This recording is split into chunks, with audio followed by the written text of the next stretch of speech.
Hello guys, so it's me again, another walk, and I wanted to touch about a very important topic. I don't think we talk about it enough. So during the 5 years that I've been on a weight loss journey, every milestone that I hit in terms of, when I was 225, 200, around 190, and then again 180. Now I'm 170. I've had this enormous desire, or rather hunger, for eating the whole house down. My body basically saying, I'm starving, I cannot find enough food. So I wanted to explore this because I don't know that we engage in this conversation enough. I feel that a lot of people, while they say, no, you go through ups and downs, we don't really explore the emotional side of it. So before I begin, my name is Jessica, and I engage in conversations about weight loss, weight-related disease education, and how to achieve weight loss in an affordable way that honors our way of living. This does include the sustainability of it. Now, in terms of every milestone that I hit where I was at my lowest, I have been so hungry and so demotivated and so full of going back to being sedentary that it just becomes so overwhelming that I have to sort of counteract, despite the fact that I am consistently hungry and consistently not wanting to do anything because because I just continue to lose, or rather that because I'm in a caloric deficit, right? And on paper, I have to tell you that when my caloric deficits would occur, they're actually not that great. Not only that, I always included a little bit of more calories in the weekend.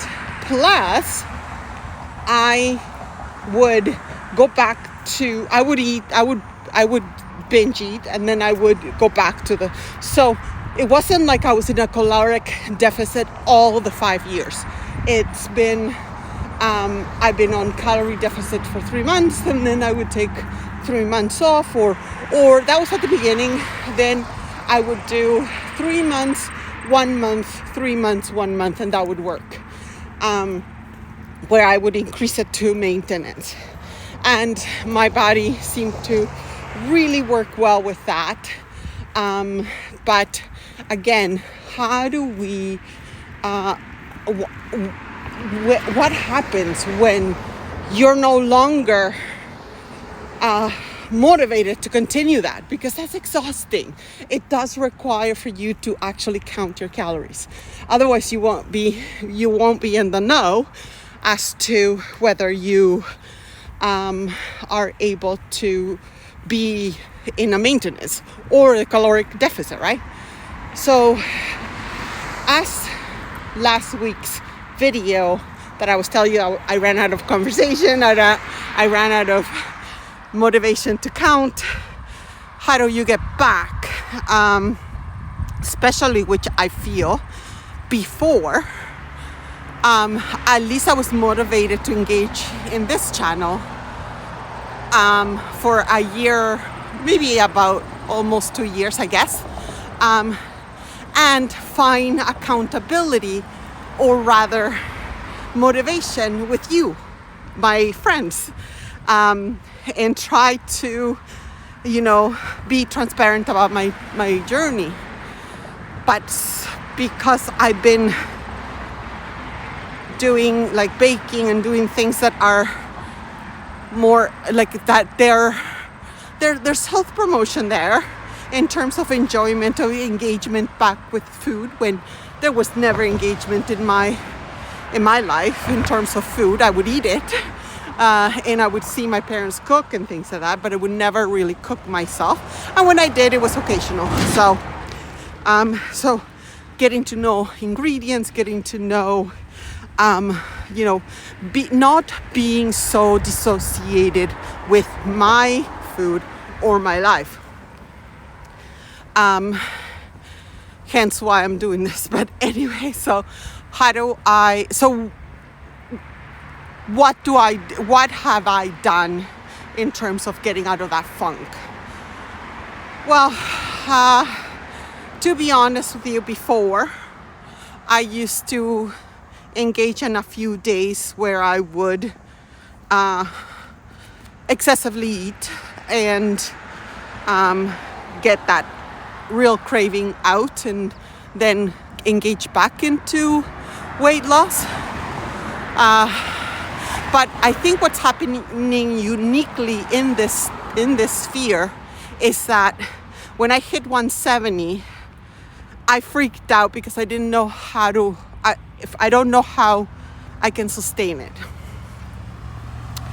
And I think I am having one of those moments where I am not dealing well with the scale.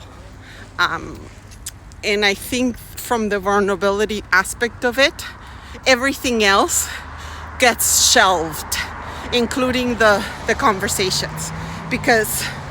Not because I don't want to engage in it, it's because I don't know that I have any more insight than the next person in terms of how to lose weight, even though I've lost 100 pounds, right? And when I see the scale go up, I freak out. I don't know how to deal with it. So one of the things I have done is I did weigh myself today, but I have not been weighing myself because I have found it very triggering in terms of my accountability, and because I'm not really calorie counting. I find it exhausting. And to be honest with you, when you make something like soup or things like that, you have to actually weigh everything and put it in a pot and then divide it. And this is a long division right now that I used to be able to do or rather engage in. And the long division's not there for me. It's exhausted. It's emotionally exhausting. And I'm